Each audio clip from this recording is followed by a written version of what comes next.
자, 하나님 말씀은 오늘은 베드로전서 4장 10절 한 절 말씀입니다. 베드로전서 4장 10절, 베드로전서 4장 10절 말씀 같이 한 목소리로 한번 읽어볼까요? 베드로전서 4장 10절 다 같이 있습니다. 시작. 각각 은사를 받은 대로 하나님의 각양 은혜를 받은 선한 청지기같이 서로 봉사하라. 아멘. 자, 인간의 목적 오늘 다섯 번째, 하나님을 섬기기 위해서 섬김의 삶에 대한 말씀을 나눕니다. 한 사람 이야기를 먼저 하면서 시작합니다. 엘비스 프레슬리라는 사람이에요. 굉장히 유명한 사람입니다. 엄청난 그 인기와 명예와 또 뭐랄까요? 부귀. 엘비스 프레슬리 사진 한번 보여줄래요?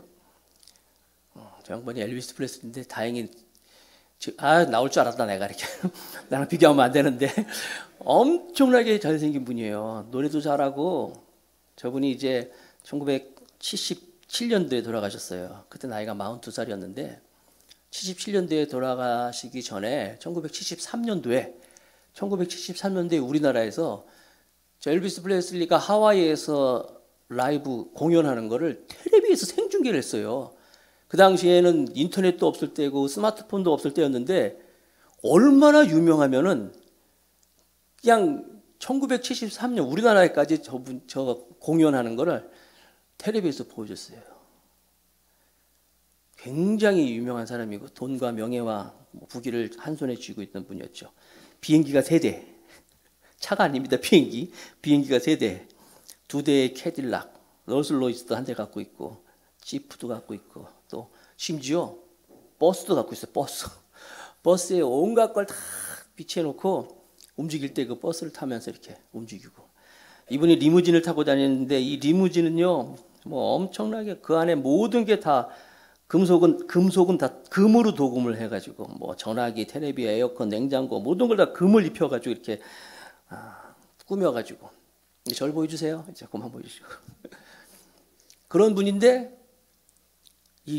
그런 게 모든 것을 다 쥐고 인기와 부귀와 명예를 가지고 있어도 이 마음의 공허함을 채울 수가 없었어요. 그래서 그분이 죽기 일주일 전에 이런 광고를 합니다. 나를 보통 사람처럼 평온하게 일주일만 살게 해준다면 내가 100만 불, 그 당시 100만 불, 지금도 100만 불이 그러면 한 12억 정도 되잖아요. 나를 일주일만 평온하게 살게 해줄 사람이 있다면 내가 100만 불 주겠다. 그걸 광고를 냈어요. 광고. 근데 어느 누구도 그에게 평안과 만족을 줄 수 없었는데 결국 엘비스 프레슬리는 그 약물 중독과 비만으로 42살의 나이에 세상을 떠납니다. 엘비스 프레슬리가 죽고 나서 그의 아내는 엘비스 프레슬리를 이렇게 얘기하고 있습니다. 내 남편 엘비스는 자신이 어떤 사람인지 인생이 무엇인지 모르면서 모른 채 살아갔습니다. 자신이 이 땅에 존재하는 이유가 무엇인지 있을 거라고 생각은 했지만, 노력은 했겠지만 그 답을 찾지 못했고 그냥 무대에 섰었고 그냥 노래를 불렀고 그 질문들 잃어버렸고 마치 길 잃은 사람처럼 살다가 갔습니다. 이렇게 얘기를 했어요. 우리가 여러분 아무리 명예가 있고 부귀가 있고 돈도 있고 다 있어도 우리가 인간의 왜 사는지 목적을 알지 못하면 이런 거예요. 마치 어디로 가는지 알지 못하면서 가는 나그네처럼 어떤 도착 지령이 없는 유령선처럼. 또 요즘 사람들은요 바삐 살고 있어요.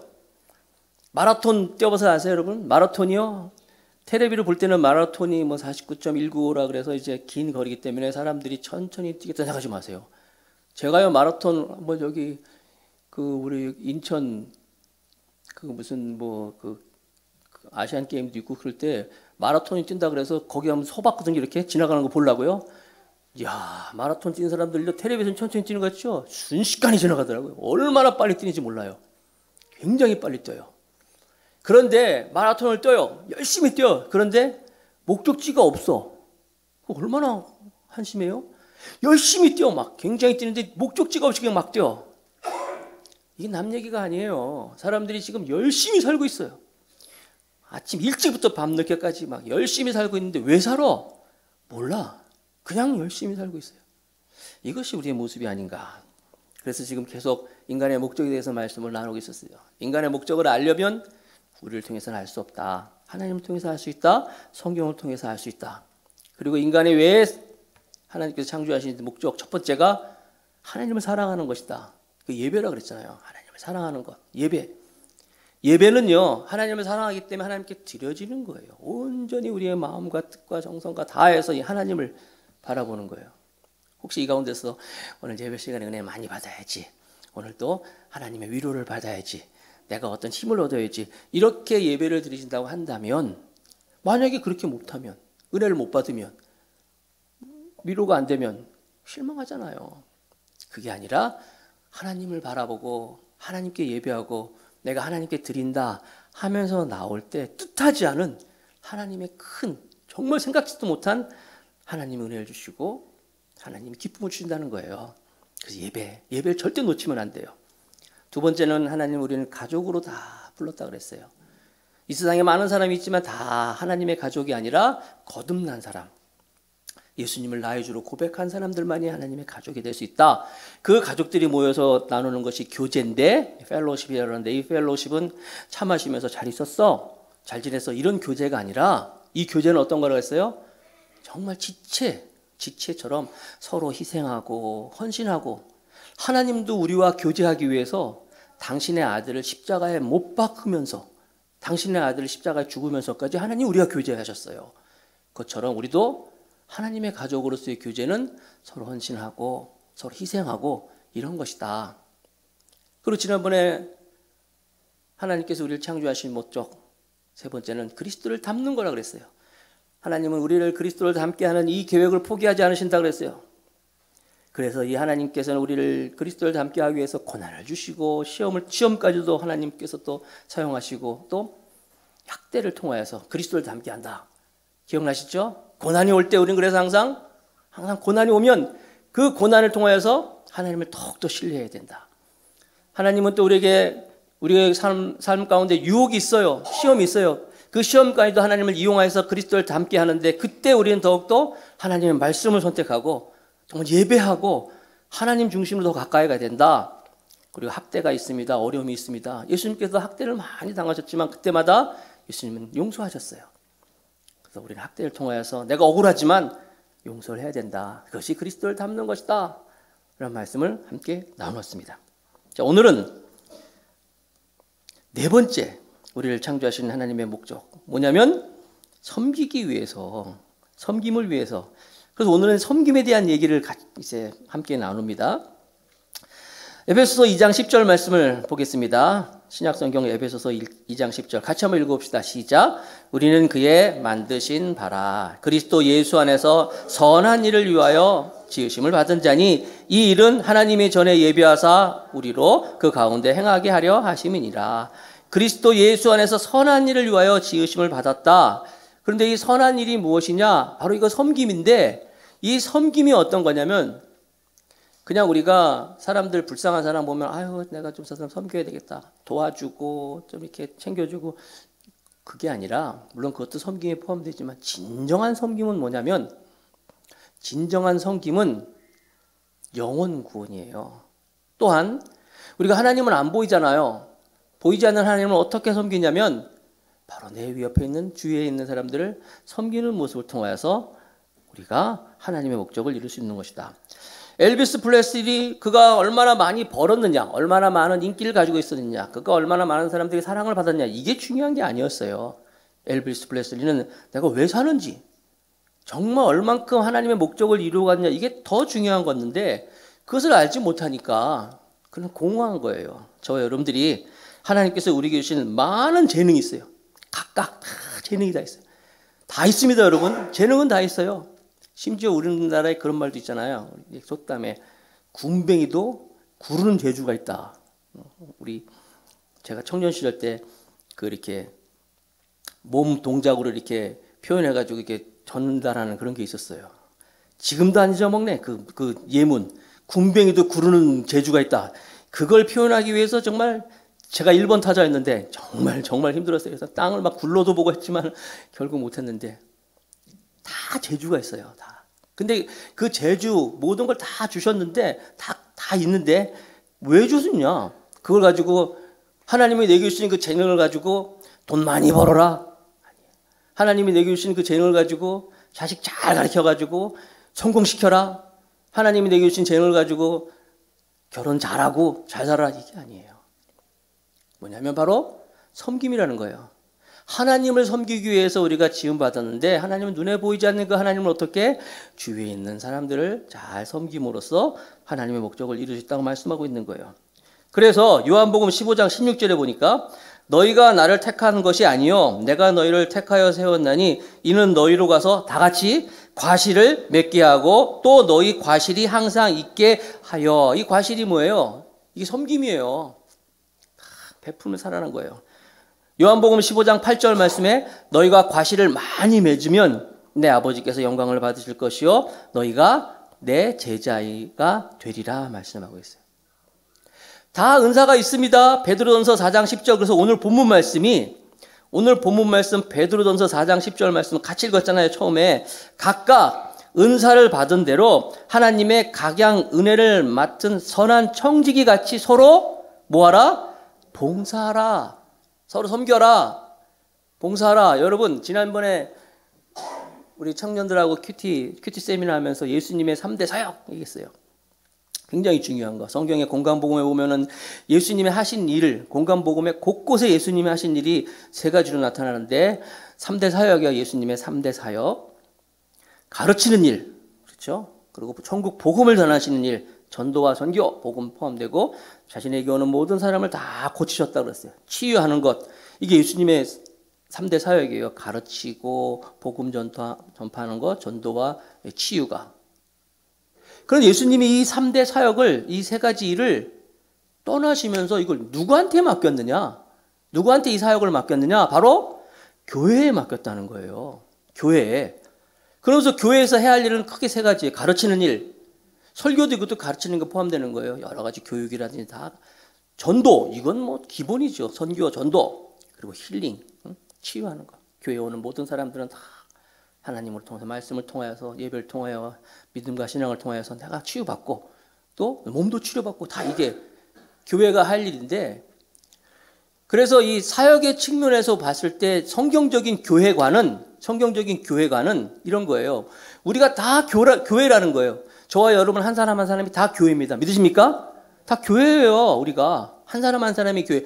부르심을 입은 다 우리가 교회인데 어떤 교회가 있고 내가 그 안에 들어가서 그것을 한다 하면 이게 바로 비성경적인 교회관이고 성경적인 교회관은 내가 교회이기 때문에 내가 그 일을 하는 거예요. 예수님이 하신 일을 교회에 맡겼다 하면 그 교회 할 일은 누가 하느냐? 그거는 무슨 더 감사의 교회가 하는 거야. 어떤 교회가 하는 거가 아니라 내가 한다는 거야. 내가. 사역은요. 예수님의 이름으로 내 이름은 아니라 예수님의 이름으로 드려지는 모든 다른 사람을 섬기는 모든 것들이 다 사역이에요. 다시 말씀드립니다. 사역 그럴 때 여러분들 우리가 어떤 사역 그러면은 페이스텝 돈 받는 사람들 교회에서 어떤 사례비를 받고 하는 사람들이 하는 것이 사역이라고 하는 그게 비성경적인 교회가 아니라니까요. 사역은요. 미니스트리 사역은 예수님의 이름으로 다른 사람을 섬기는 모든 것들은 다 사역이에요. 그래서 사역과 섬김은 같은 말이야. 사역과 섬김은 같은 말이고 사역자 뭐 굉장한 것 같죠? 사역 그러면 굉장한 것 같죠? 아니에요. 아까 말씀드린 것처럼 가르치는 일, 전도하는 일, 남을 치유하는 이 모든 것들에 내가 다 예수님 이름으로 다른 사람을 섬기면 다 사역자예요. 다 섬김이라는 거예요. 이건 누가 하는 거라고요? 내가 하는 거예요. 다 우리가 하는 거라는 것이죠. 믿는 여러분 되시기 바라겠습니다. 그래서 저 여러분들이 하나님 우리를 왜 창조하셨다고요? 섬김을 위해서 창조하셨구나. 이 섬김의 가장 좋은 모델이 누구냐면 예수님이셔요. 예수님은 마태복음 20장 28절 말씀에 인자가 온 것은 섬김을 받으려 함이 아니라 도리어 섬기려 하고 자기 목숨을 많은 사람의 대속물로 주려 함이니라. 지난주에 우리가 예수님을 닮기 위해서 바로 이런 거예요. 섬김의 모습을 통해서 우리가 예수님을 닮아가는 거예요. 이게 안 되면 우리가 이런 섬김을 살지 못하면 아무리 많이 벌었어도 많은 사람이 사랑을 받고 많은 사람들에게 칭찬을 받고 뭐 그래도 섬김이 안 되면 내가 왜 사는 거지? 엘비스 프레스처럼 내가 왜 사는 건지 공허하는 거예요. 그래서 약물과 또 다른 걸로 그렇게 되는 거예요, 여러분. 오늘 저 여러분들 말씀을 잘 들으시고 다시 한번 섬김의 삶을 결단하는 저 여러분이 되시길 축복하겠습니다. 이 섬김의 성공의 삶을 막는 것 중에 가장 큰 것이 나 자신이잖아요. 시인과 촌장이라고 하덕교 집사님이시잖아요. 시인과 촌장 한 분이더라고. 알고 봤더니 나는 그래서 두 팀인가 했더니 두 명인가 했더니 한 분인데, 하덕교 집사님이 시인과 촌장으로 이렇게 가요계에 굉장히 유명했었어요. 그러다가 나중에 이제 예수님 믿고 이제 하덕교 집사님 이제 앨범도 내고 하셨는데, 가요계에서 유명한 가수 활동도 하고 사람들한테 막 그러다가 예수님을 믿게 됐어요. 예수님을 영접했어요. 예수님을 믿고 나서 너무 좋은 거예요. 너무 좋은데 자신이 신앙생활 하고 싶은데, 믿음 생활 잘하고 싶은데 가만히 보니까 자기 자신이 가장 큰 적이야. 내 안에 주님이 들어와야 되는데, 주님이 주인이 돼야 되는데 주인님은 안 계시고 나만 가득 차 있네. 그래서 가만 보니까 내가 가득 차서서 내가 정말 신앙생활을 못하겠다. 그래가지고 그분이 피아노를 치면서 만든 노래가 가시나무라는 노래였어요. 여러분 한번 들어본 적이 있을 거예요. 내 속에 내가 너무나 많아 당신이 쉴 곳이 없네. 내 속에 내가 너무나 많아. 뭐 그런 노래가 있어요. 내 속에 내가 너무 많아서 그분이 쉴 곳이 없다는 거예요. 이게 하덕기 집사님의 고백인데, 가시나무. 나중에 이게 또 누가 또 이렇게 리메이크해서도 유명해졌더라고요. 내 속에 내가 너무나 많아. 남을 섬겨야 되는데 내가 너무나 많아. 내가 가득 차 있어. 나라는 것 때문에 섬김이 살면 안 되는 거예요. 성지순례 가보면 이스라엘에는 크게 위에 이제 갈릴리라는 큰 호수가 있어요.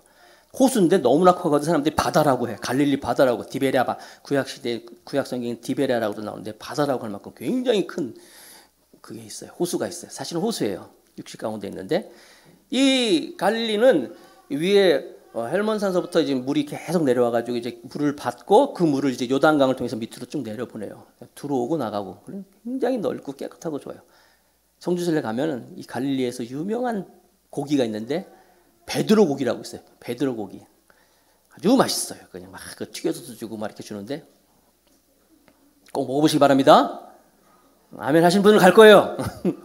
근데 이 갈릴리라는 곳이 있는데 참 맑고, 예수님이 그 갈릴리의 그 갈릴리에서 보면 그 가버나움을 중심으로 사역하시잖아요. 그런데 그 갈릴리는 물이 들어오고 물이 나가고 죽어갖고 하면서 이렇게 좋은 곳인데, 밑으로 쭉 내려가면 이제 요단강을 통해서 맨 밑에 가면 이제 사해라는 것이 있어요. 아시는 것처럼 사해는요 이 지표면보다 낮은 곳에 있어요.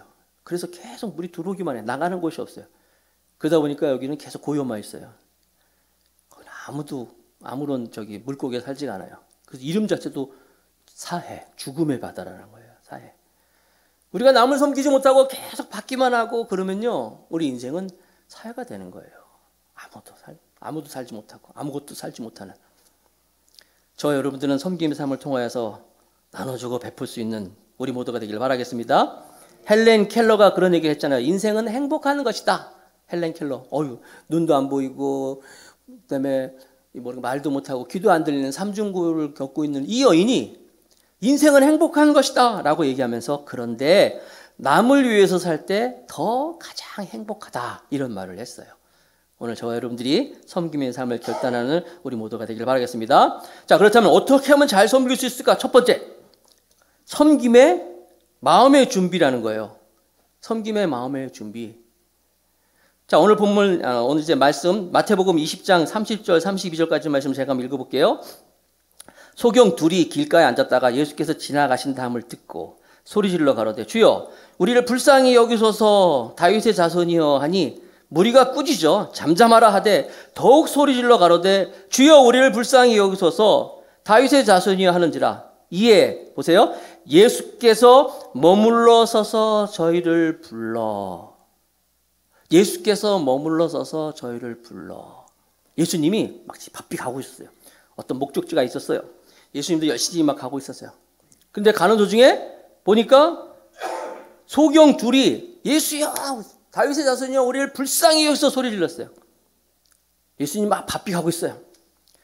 근데 소리를 질렀더니 다른 사람들이 조용히 해, 꾸짖었어요. 조용히 해. 어디 조용히 해. 다른 사람은 막 꾸짖었는데 예수님은 가다가 멈췄어요. 멈춰서요. 멈춰서서 결국 어떻게 해요? 그들을 내게로 오라. 고쳤어요. 여러분 지금 우리가 열심히 살고 있어요. 다 열심히 살잖아요. 일주일 동안 열심히 막 살고 있어요. 자, 지금 섬김에 대한 말씀을 하고 있어요. 열심히 살아가고 있습니다. 그런데 우리가 잠깐 멈출 필요가 있어요.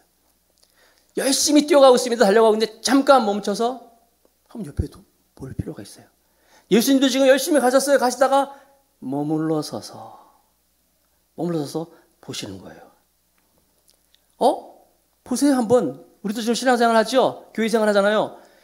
한번 머물러서 한번 보세요 여러분. 교회는 아시는 것처럼 섬김을 통하여서 교회는 이렇게 하나님께 드려지는 모임이에요. 한번 딱 서서 생각해 보세요. 오늘 밥 나오잖아요. 밥이 나오네? 이거 누가 했지? 한번 보세요 여러분. 잠깐 멈출 필요가 있는 거예요.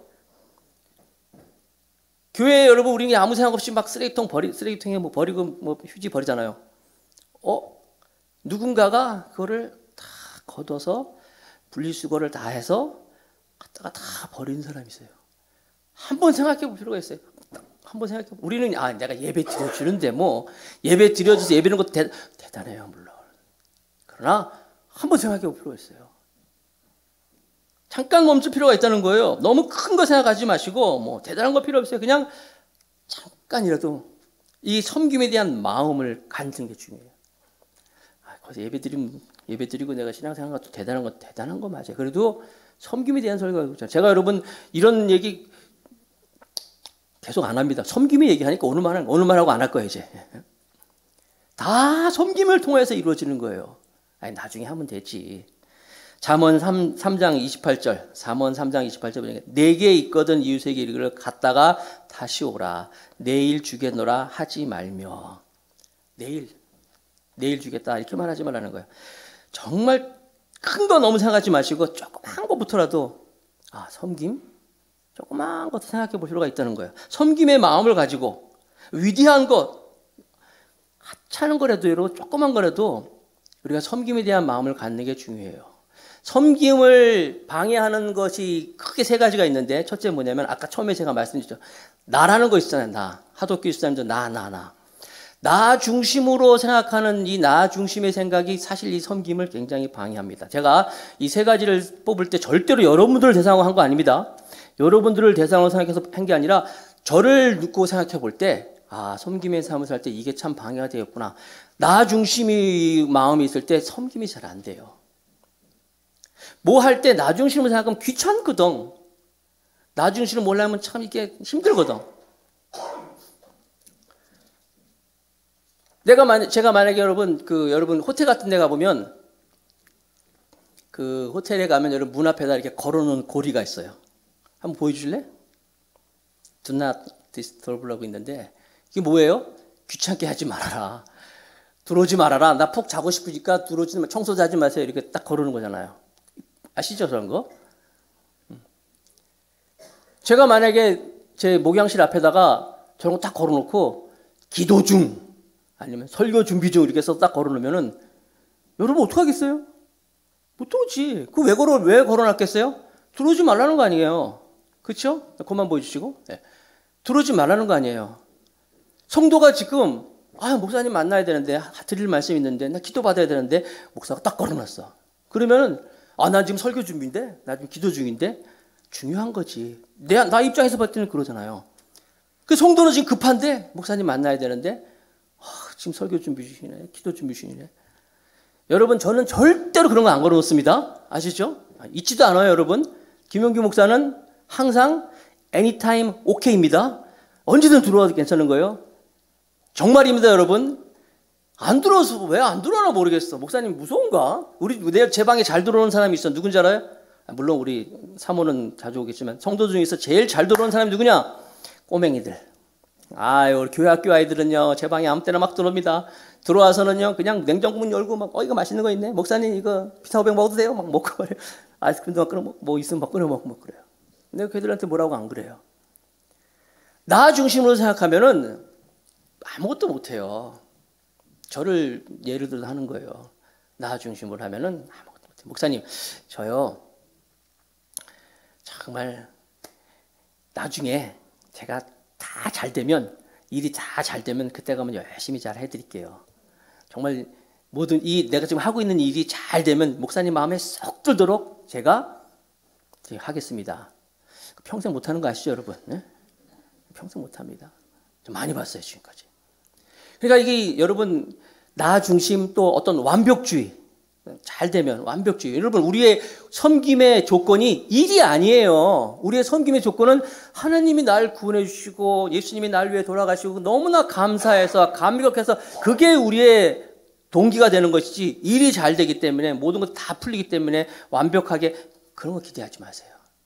항상 여러분이 나 중심을 탈피하고 모든 거 다 잘 되면 준비할게요, 이러지 마시고 항상 하나님 중심으로 나아가는 여러분 되시기 바랍니다.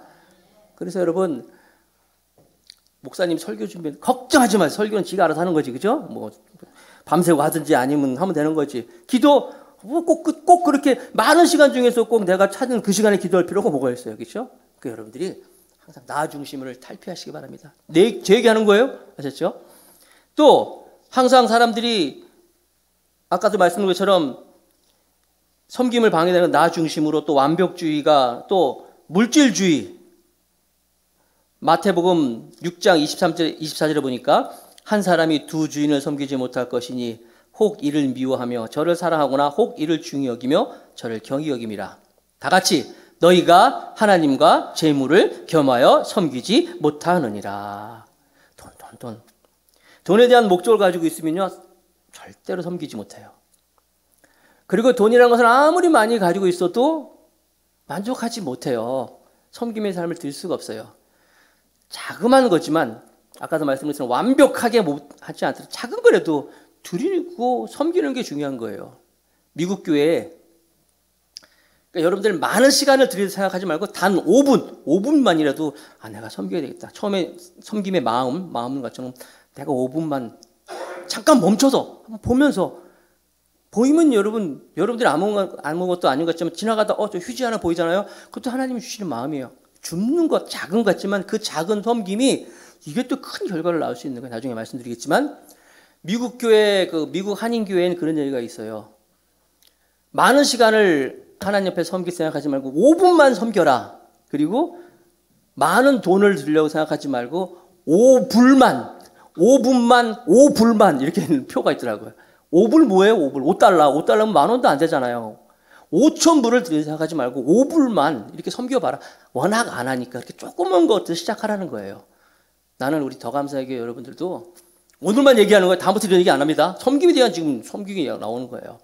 정말 멈춰서서 잠깐 생각해보고 또 나아가서 작은 것부터 섬길 때 하나님께서 우리를 창조하신 섬김의 그 뜻이 이루어질 줄로 믿습니다. 자, 두 번째, 예수님처럼 감사하는 마음으로 섬겨야 한다는 거예요. 그래요. 섬김은 감사한 마음이 생기면 저절로 섬기게 돼 있어요. 요한복음 11장 41절 42절 말씀에 돌을 옮겨 놓으니 예수께서 눈을 들어 우러러보시고 가라사대 아버지여 내 말을 들으신 것을 감사하나이다. 항상 내 말을 들으시는 줄을 내가 알았나이다. 그러나 이 말씀을 하옵는 것은 둘러선 무리를 위함이니 곧 아버지께서 나를 보내신 것을 저희로 믿게 하려 함이니이다. 나사로를 살리기 직전에 하나님께 감사합니다 기도하고 나사로야 나오라. 오병이어의 기적을 하실 때도 오병이어를 가지고 하나님께 예수님이 축사하시고, 축사가 뭐예요? 감사 기도하는 거예요. 하나님 이 많은 사람은 이게 뭡니까? 이게 아니라 하나님 감사합니다. 이것도 감사하고 나서, 이 감사가 여러분, 그러니까 감사를 하면은 저절로 섬김이 이루어지는 거예요. 그리고 감사가 안 되면 섬김도 없어요. 제가 개척교회를 처음에 시작했잖아요. 이곳서 1년 반 전쯤 되잖아요. 전에 개척교회를 처음에 시작하는데 그때는 정말 너무 다 감사했어요. 모든 게 다 감사했어요. 그래서 이름도 더 감사로잖아. 다 감사해. 그저 감사한 예배실 이런 것도 감사하고 성도도 감사, 그냥 감사 막. 언제부턴가 감사가 잘 안 되는 것 같아서 이게 왜 감사가 안 되지 하면서 내 자신을 보면서 왜 감사가 안 되는 걸까 가만히 생각해보니까 딱 나오는 게 있어요. 그게 뭔지 알아요? 비교야, 비교. 비교하니까 잠깐만 다른 교회도 보고 잠깐만 다른 목사도 보고 이러니까 감사가 안 나오는 거예요. 내 것을 보면 하나님만 바라보면 감사가 절로 나오는데 자꾸만 다른 것을 보면 다른 것을 보고 보면 감사가 안 나는 거예요. 여러분들 절대 비교하지 마세요. 이 비교가 들어오기 시작하면 감사는 그 순간부터 끝이야. 재밌는 얘기 해줄까요? 재밌는 얘기 해줄게요. 어떤 성도님, 집사님이 간증인데 선교여행을 갔어요. 단체로 선교여행을 쫙 갔는데 선교를 잘하고 이제 마무리하고 오는데 그 현지에서 있던 사업하시는 분이 이 선교단원을 보고 너무 감동을 받은 거야. 감동을 받아가지고 내가 왜 이 선교지에 와서, 그러니까 그곳에 와서 이 사업을 하는지 하나님께서 가르쳐 주셨다. 그래서 그 선교단원들에게 너무 감사해가지고 그분들을 특별히 예정이 없던 그 휴양지 바닷가에서 좋은 호텔에다가 딱 그분들을 이틀 동안 섬기기로 했어요. 그래가지고요, 생각지도 않게 이 선교단원들이 그 휴양지에 있는 그 바닷가에 있는 좋은 호텔에서 이틀 동안 묵게 됐다는 거예요. 그래서 이 집사님이 그 부부가 같이 이제 방 배정을 받고 방에 딱 들어갔더니 문을 딱 열었더니 한쪽 면이 진짜로 그 창문, 오션뷰 알죠? 오션뷰, 바닷가 창가가 딱 들어오는 게 한쪽 면이 너무 멋있더라는 거예요. 그래서 부부가 손잡고 기도했대요. 하나님 감사합니다.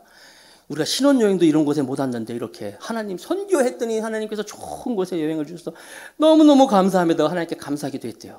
그리고 딱 나와가지고 밥 먹으려고 이제 식당에 내려가려고 복도를 쭉 내려가는데 다른 방 문이 열렸대요. 다른 집사님들이서 집사님 식사하러 갑시다. 네 갑시다.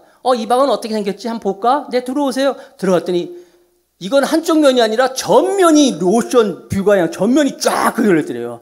그걸 딱 보는 순간 이 집사님이 마음에 감사가 싹 사라지고 이건 뭐야, 나는 우리 방을 왜 이런 거 주고 이 방을 이렇게. 그래서 이틀 동안 감사가 아니라 막 화만 났다는 거야. 그래가지고 막 심지어 좀 바꾸면 안 돼? 하루만 바꾸면 안 돼? 이런 생각도 들고 그 호텔 그 지배인한테 키를 받은 장로님이 키를 나눠줬는데 가만 보니까 장로님이 자기들 좋은 방 받고 나만 나쁜 방 준 거 전혀 그렇지 않은데 막 장로님도 원망이 되고 막 그런 마음이 들었다는 거예요. 이게 여러분 빙산의 일각이에요. 우리도 그렇다니까요. 자꾸만 비교하고 하다 보면 감사는 뚝 그치는 거예요. 성경 보세요. 사도 바울의 고백을 들어보세요. 디모데전서 1장 12절 말씀.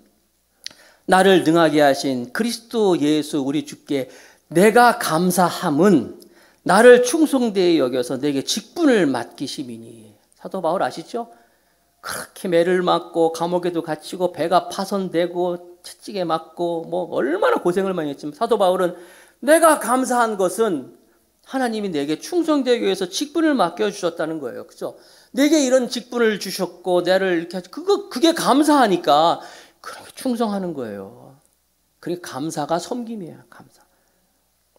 디모데후서 1장 9절 말씀에 보면 하나님이 우리를 구원하사 거룩하신 부르심으로 부르심은 우리의 행위대로 하심이 아니요 오직 자기 뜻과 영원한 때 전부터 그리스도 예수 안에서 우리에게 주신 은혜대로 하심이니라. 은혜대로 하심이라는 거예요. 은혜. 왕자와 거지 여러분 아시죠? 왕자와 거지. 거지와 왕자가 둘이 싹 바꿨어. 신분을 바꿔가지고 막 그런 일이잖아요. 거지가 왕자가 되고 왕자가 거지가 됐어요. 근데 거지가 된 왕자 아시죠? 거지가 된 왕자는요 졸지에 자기가 왕자가 돼가지고 베풀어 주는 게 너무나 고마우니까 막 자기가 막 이불도 개우고 막 그냥 자기가 머리 다 챙기고 막 하잖아요.